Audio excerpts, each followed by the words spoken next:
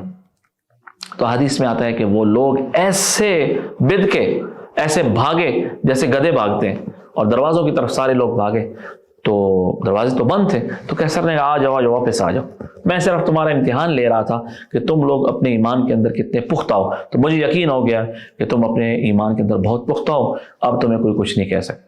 پھر اس کے بعد اس نے ایک بڑے عیسائی عالم سے پوچھا، تو اس نے بھی بتایا کہ یہ آقا علیہ الصلوۃ والسلام اللہ کے سچے پیغمبر ہے۔ اس نے حضرت دحیہ کلبی رضی اللہ عنہ کو بلایا اور ان سے کہنے لگا کہ اگر میرا دل یہ چاہتا ہے میں مسلمان ہو جاؤں، لیکن اگر میں مسلمان ہو جاؤں تو یہ لوگ مجھے نہیں چھوڑیں، اور اعزاز و اکرام کے ساتھ واپس کیا ان کو، لیکن مسلمان نہیں ہو۔ بعض روایات کے اندر آتا ہے کہ جب قیصر کے پاس یہ خط پہنچا تو قیصر اس وقت بیت المقدس کے اندر تھا، تو اس نے تحقیق کی کہ یہاں قریب میں حجاز سے، مکہ مکرمہ سے جہاں سے خط آیا مدینہ منورہ سے، یہاں قریب میں کوئی آدمی اس علاقے کا ہے حجاز کا؟ تو حضرت ابو سفیان رضی اللہ تعالیٰ عنہ جو اس وقت تک مسلمان نہیں ہوئے تھے، یہ شام میں تجارت کے لیے گئے ہوئے تھے وہاں پر، تو یہ فرماتے ہیں کہ مجھے انہوں نے بلا لیا، اب میرے ساتھ قریش کے اور لوگ بھی تھے، تو قیصر نے مجھے اپنے سامنے بٹھایا، باقی میرے ساتھیوں کو پیچھے، ترجمان کے واسطے سے گفتگو ہوئی، اور اس نے ترجمان سے یہ کہا کہ آپ ان کو بتا دو کہ میں ان سے کچھ سوال کروں گا، اگر یہ سوالوں کا صحیح جواب نہ دے، غلط جواب دے، تو یہ لوگ پیچھے بتا دے کہ اس نے غلط جواب دیا۔ حضرت ابو سفیان رضی اللہ تعالیٰ عنہ کہتے ہیں کہ میں نے ہمیشہ سچ بولا ہے، کبھی جھوٹ نہیں بولا، کوئی جھوٹی بات نہیں کی۔ اچھا، میں اگر جھوٹی بات بول بھی دیتا تو یہ میرے ساتھی کبھی مجھے جھٹلاتے نہ، لیکن مجھے یہ ڈر خوف ہوا کہ یہ لوگ باہر جا کر میری طرف سے یہ بات نقل کریں گے کہ اس نے ہرقل کے دربار میں جا کر جھوٹ بولا۔ تو حضرت سفیان رضی اللہ تعالیٰ کہتے ہیں اس وقت مسلمان بھی نہیں ہوتے، کہتے میں نے ساری سچی بات کی۔ قیصر نے پوچھا کہ بھائی تم میں سے سب سے زیادہ قریب کون ہے نسب کے اعتبار سے، جس شخص کا یہ خط آیا ان کے؟ حضرت سفیان کہتے ہیں کہ میں ہوں۔ کہا جی ان کا نسب کیسا ہے؟ پہلا سوال۔ تو حضرت سفیان کہتے ہیں کہ میں نے کہا جی بڑا اعلیٰ نسب ہے۔ ان کے بڑوں میں کوئی بادشاہ گزرا ہے؟ میں نے کہا کوئی نہیں گزرا۔ ان کے بڑوں میں کوئی نبی گزرا ہے؟ جی نہیں گزرا۔ یہ نبوت کا دعویٰ کرنے سے پہلے انہوں نے کبھی جھوٹ بولا ہے؟ کہا جی جھوٹ بھی نہیں بولا کبھی۔ ان کے ماننے والے کیسے لوگ ہیں؟ کمزور لوگ ہیں یا مالدار لوگ ہیں؟ کہا جی کمزور لوگ ہیں۔ بڑھ رہے ہیں کم ہو رہے ہیں؟ میں نے کہا جی بڑھ رہے ہیں۔ ان کے دین میں داخل ہونے کے بعد کوئی بندہ واپس بھی آتا ہے؟ کہا جی واپس نہیں آتا۔ تمہاری ان کے ساتھ کوئی جنگ ہوئی ہے نہیں ہوئی؟ کہا جی جنگیں ہوئی ہیں ہماری ان۔ کیا ہوا؟ کبھی ہماری فتح ہوئی کبھی ان کی۔ اچھا تمہارا آپس میں کوئی معاہدہ بھی ہوا؟ کہا جی وہ معاہدہ ہوا۔ کبھی انہوں نے توڑا؟ کہا انہوں نے کوئی نہیں توڑا۔ اب ایک معاہدہ ہے، پتہ نہیں اس کو پورا کرتے ہیں یا نہیں کرتے۔ حضرت ابو سفیان کہتے ہیں کہ یہ ایک بات میں نے بیچ میں داخل کر دی جو جھوٹ تو نہیں تھا، لیکن مجھے پتا تھا کہ آقا علیہ الصلوۃ والسلام وعدہ خلافی نہیں فرماتے، لیکن پھر بھی میں نے ایک بات کر دی کہ ابھی ہمارا معاہدہ ہے لیکن پتہ نہیں ہے کہ اس کو پورا کریں گے نہیں کریں گے۔ یہ سارے سوالات جب کیے تو ہرقل جو بادشاہ تھا اس نے حضرت سفیان کو کہا کہ دیکھیں میں نے آپ سے پوچھا کہ وہ شخص جنہوں نے نبوت کا دعویٰ کیا کہ نسب میں کیسے ہیں، تو آپ نے بتایا کہ اعلیٰ نسب ہے۔ اسی طرح نبیوں کا اعلیٰ نسب ہوتا ہے، نبی اعلیٰ خاندانوں کے اندر بھیجے جاتے ہیں۔ میں نے پوچھا کہ ان کے ماننے والوں میں کوئی بادشاہ ہوا ہے؟ آپ نے کہا نہیں۔ تو یہ میں نے اس لیے پوچھا کہ میں نے یہ سوچا کہ ہو سکتا ہے یہ شخص ایسا ہو جو بادشاہت کو واپس لینے کے لیے یہ دعویٰ اس نے کیا۔ میں نے پوچھا کہ ان کے بڑوں میں کوئی ایسا نبی گزرا ہے ان کے باپ دادوں میں یا دعویٰ کیا اس نے نبوت کا؟ تو میں نے اس لیے سوال کیا کہ میں یہ سوچ رہا تھا کہ وہ شاید ان کے باپ دادا نے یہ دعویٰ کیا ہو اور یہ ان کی وجہ سے دعویٰ کر رہے ہیں۔ میں نے پوچھا ان کے ماننے والے لوگ کیسے ہیں؟ تم نے بتایا کہ وہ کمزور لوگ ہیں۔ انبیاء کے ماننے والے ہمیشہ کمزور لوگ ہوتے ہیں۔ جو مالدار لوگ ہیں وہ اپنے مال اور عہدے کی نشے میں وہ اسلام قبول نہیں کرتے۔ میں نے پوچھا کہ وہ بڑھ رہے ہیں کم ہو رہے ہیں؟ تم نے کہا وہ بڑھ رہے ہیں۔ ایمان اسی طرح جب داخل ہوتا ہے تو وہ لوگ اس میں آگے بڑھتے رہتے ہیں۔ میں نے پوچھا کہ کوئی مرتد ہوا ہے؟ تم نے کہا کوئی مرتد نہیں ہوا، واپس نہیں ہوا۔ تو ایمان جب کسی کے دل میں چلا جاتا ہے تو وہ اسی طرح پھر وہ واپس اس سے نہیں نکلتا۔ میں نے پوچھا جنگ ہوئی نہیں ہوئی ہے؟ تم نے کہا جنگ ہوئی ہے، اور کبھی ہماری فتح ہوئی کبھی ان کی، کیونکہ بدر میں مسلمانوں کو فتح ہوئی تھی، احد میں کفار کی فتح تھی۔ یہ میں نے اس لیے پوچھا کہ انبیاء کرام کے ساتھ بھی اللہ کا معاملہ ایسا ہی ہوتا ہے لیکن آخری انجام ان کا اچھا ہوتا ہے۔ میں نے پوچھا کبھی انہوں نے کوئی وعدہ توڑا ہے؟ جھوٹ بولا؟ تم نے کہا نہیں. تو میں یہ اس لیے پوچھا کہ جو آدمی آپس میں جھوٹ نہیں بول سکتا وہ اللہ پر کیسے جھوٹ بول سکتا؟ اگر یہ سارے تمہارے جواب ٹھیک ہے تو ان قریب وہ شخص اس جگہ کا مالک ہوگا جہاں پر میں بیٹھا ہوں. یہ ہرقل نے اس وقت کہا جب آقا علیہ الصلوۃ والسلام نے سن 7 ہجری میں اس کو خط لکھا. تو سفیان کہتے ہیں کہ میں اس بادشاہ کے دربار سے نکلا اور اس وقت میرے دل کے اندر آقا علیہ الصلوۃ والسلام کا آپ کی محبت آ گئی اور آپ کی حقانیت کا یقین ہو گیا اور میں نے سمجھا کہ یہ تو ان سے تو روم کا بادشاہ بھی ڈرتا ہے.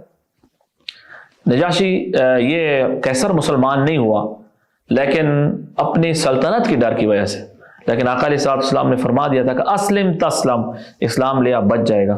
اگر یہ مسلمان ہو جاتا بچ جاتا، لیکن مسلمان نہیں ہوا اور سلطنت کی وجہ سے سلطنت بھی چلی گئی اور دین و دنیا دونوں چلے گئے. اس سے انسان کو کبھی بھی اپنی آخرت کا سودا نہیں کرنا چاہیے. دنیا سے بڑا نقصان بھی ہو رہا ہے اس کو برداشت کرنا چاہیے، آخرت کا سودا نہیں کرنا چاہیے. قیصر نے اپنی بادشاہت بچانے کی کوشش کی، بادشاہت بھی گئی اور آخرت بھی گئی. تیسرا خط مبارک جو آقا علیہ الصلوۃ والسلام نے لکھا وہ نجاشی کو لکھا، اور یہ نجاشی حبشہ کا بادشاہ تھا. اس کے اندر بھی مضمون یہی تھا، بسم اللہ الرحمن الرحیم من محمد رسول اللہ صلی اللہ علیہ وسلم الی النجاشی ملک الحبشہ، کہ محمد رسول اللہ کی طرف سے نجاشی کے نام جو حبشہ کا بادشاہ ہے. اور آپ نے فرمایا کہ فإنی احمد الیکا، میں آپ کے سامنے اللہ کی تعریف کرتا ہوں جس کے علاوہ کوئی معبود نہیں، الملک القدوس السلام المؤمن المہیمن، جو بادشاہ ہے، جو سلامتی دینے والا ہے، امن دینے والا ہے. اور میں گواہی دیتا ہوں کہ عیسیٰ علیہ السلام اللہ کے بندے ہیں اور اللہ کی روح ہیں، اور اللہ نے حضرت مریم کے بطن مبارک میں ان کو ڈالا تھا اور پھر اللہ نے اپنے روح سے پیدا کیا. اللہ نے ان کو ایسے ہی پیدا کیا جیسے آدم علیہ السلام کو اللہ نے پیدا کیا. اور میں آپ کو اللہ کی طرف دعوت دیتا ہوں اور آپ مان لو میں اللہ کا رسول ہوں، اور میں نے آپ کو نصیحت کر دی ہے تو میری نصیحت کو قبول کر لو. آخر میں آپ نے فرمایا السلام علی من اتبع الہدی. یہ وہ نجاشی ہے جس کی طرف مسلمانوں نے ہجرت کی تھی، تو اس نے مسلمانوں کو ٹھہرایا تو تھا، لیکن جب آقا علیہ الصلوۃ والسلام کا خط مبارک اس کے یہاں پہنچا تو یہ فوراً مسلمان ہو گیا. اس نے اپنے اسلام کا اظہار کیا اور پھر اس نے اپنے بیٹے کو اور کچھ اور لوگوں کو بھیجا آقا علیہ الصلوۃ والسلام کی خدمت میں، لیکن وہ کشتی کے اندر بیٹھے اور راستے میں وہ کشتی جو ہے وہ ڈوب گئی اور وہ لوگ آقا علیہ الصلوۃ والسلام تک نہیں پہنچ سکے. بعد میں یہ جو نجاشی ہے یہ جب فوت ہوا تو آقا علیہ الصلوۃ والسلام نے اس پر غائبانہ نماز جنازہ بھی آپ نے اس کا پڑھایا. اور آقا علیہ الصلوۃ والسلام سے زندگی میں یہ ایک دفعہ غائبانہ نماز جنازہ پڑھانا ثابت ہے، وہ نجاشی کا آپ نے پڑھایا تھا. اور یہ آقا علیہ الصلوۃ والسلام کی خصوصیت تھی کہ آپ نے صرف ایک جنازہ پڑھایا، لیکن اس کے علاوہ آپ نے ساری زندگی حیات مبارکہ میں کئی صحابہ کرام مختلف جنگوں میں شہید ہوئے، اور صحابہ کرام نے بعد میں کبھی کسی نے غائبانہ جنازہ نہیں پڑھایا. تو یہ ایک ہی جنازہ ہے، اس لیے یہ آقا علیہ الصلوۃ والسلام کی خصوصیت ہے. عمومی ایسا حکم نہیں ہے کہ غائبانہ نماز جنازہ پڑھایا جائے، کیونکہ آقا علیہ الصلوۃ والسلام نے اس کے بعد کئی سیرت میں ایسے مارکے ہوئے جن میں مسلمان کئی صحابہ شہید ہوئے، لیکن آپ نے کسی کا غائبانہ جنازہ نہیں پڑھایا. تو یہ دلیل ہے کہ یہ صرف اسی نجاشی کے بارے میں آپ کو حکم تھا اور آپ نے صرف اسی کا پڑھایا. اس کے بعد یہ جب نجاشی فوت ہوا، دوسرا نجاشی اس کی جگہ پر بادشاہ بنا. آپ نے اس کو بھی اسی طرح خط لکھا اور اس کے اندر بھی یہی مضمون تھا. اس کے بارے میں پھر محدثین کے دو خیال ہیں کہ بعض کہتے ہیں کہ وہ مسلمان ہوا تھا اور بعض کہتے ہیں کہ وہ نہیں ہوا تھا، واللہ عالم. لیکن اتنی بات یقینی ہے کہ آقا علیہ الصلوۃ والسلام کے دونوں نجاشی، جو پہلا بادشاہ تھا اس کا اسلام پر فوت ہونا تو یقینی ہے، اور دوسرے کے بارے میں کوئی تاریخ کے بارے میں اتنا تاریخ اس کے بارے میں خاموش ہے، کوئی واضح تذکرہ اس کا موجود نہیں ہے کہ وہ مسلمان ہوا تھا یا نہیں، واللہ عالم. اگلی حدیث ہے عن انس بن مالک رضی اللہ عنہ ان نبی صلی اللہ علیہ وسلم کان اذا دخل الخلاء.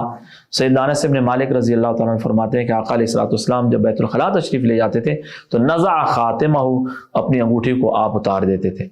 اور آخری حدیث ہے عن ابن عمر رضی اللہ عنہما قال اتخذ رسول اللہ صلی اللہ علیہ وسلم خاتما من ورق، آپ نے چاندی کی انگوٹھی بنوائی، فکان فی یدہ، اور آپ اپنے ہاتھ مبارک میں اس کو پہنتے تھے. ثم کان فی ید ابی بکر، پھر سیدنا ابوبکر صدیق کے ہاتھ مبارک میں تھی، پھر حضرت عمر رضی اللہ تعالیٰ کے ہاتھ مبارک میں تھی. ثم کان فی ید عثمان، پھر حضرت عثمان رضی اللہ تعالیٰ کے ہاتھ میں تھی. حتی وقع فی بئر اریس، یہاں تک کہ حضرت عثمان رضی اللہ تعالیٰ عنہ کے ہاتھ مبارک سے بئر اریس کے اندر، اریس ایک کنواں تھا جو مسجد قباء کے ساتھ میں تھا، اور وہاں پر عثمان رضی اللہ تعالیٰ تشریف فرما تھے اور ان کے ہاتھ مبارک سے وہ انگوٹھی گر گئی. نقشہ محمد الرسول اللہ، اس کا جو نقش تھا وہ محمد الرسول اللہ اس کے اندر لکھا ہوا تھا. تو یہ آقا علیہ الصلوۃ والسلام کی انگوٹھی کے بارے میں جو 8 روایات امام ترمذی رحمہ اللہ نے نقل کی ہیں، اس کے بارے میں مزید بھی کچھ روایات ہیں، تو وہ انشاءاللہ اگلے سبق کے اندر بیان ہو جائے گی. اللہ رب العزت ہم سب کو رسول اللہ صلی اللہ علیہ وسلم کی کامل اتباع کی توفیق عطا فرمائے. سبحان ربک رب العزت عما یصفون وسلام علی المرسلین والحمد للہ رب العالمین. دربار میں حاضر ہے ایک بندہ